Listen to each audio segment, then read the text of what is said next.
Beaucoup de jeunes pensent que Dieu a interdit le sexe avant le mariage pour frustrer, contrôler ou priver. Mais la vérité est tout autre. Quand Dieu parle de la virginité, il ne parle pas de punition. Il parle de protection.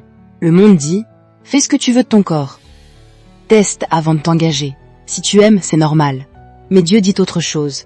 Fuyez l'impudicité. 1 Corinthiens 6 verset 18. Pourquoi?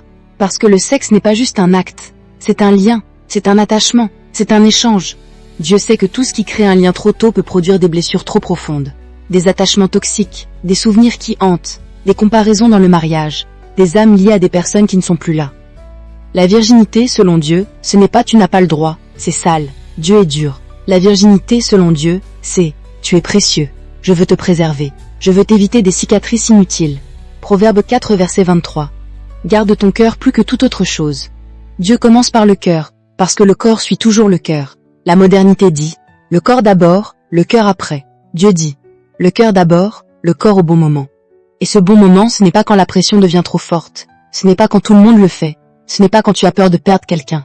Le bon moment, c'est quand il y a l'alliance, la responsabilité, l'engagement devant Dieu.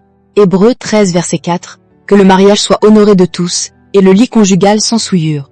Dieu ne diabolise pas le sexe, il le sacralise, il lui donne un cadre, il lui donne une sécurité. La virginité n'est donc pas une règle froide, c'est une sagesse divine pour une génération fragile. Si tu choisis d'attendre aujourd'hui, ce n'est pas parce que tu es faible, c'est parce que tu es lucide. Et si tu es déjà tombé, écoute bien, Dieu ne t'annule pas, Dieu restaure, Dieu redonne une nouvelle pureté. 1 Jean 1 verset 9. S'il confesse nos péchés, il est fidèle et juste pour nous les pardonner. La question n'est pas « qu'est-ce que les gens vont penser ?» La vraie question est « qu'est-ce que Dieu veut protéger en moi ?»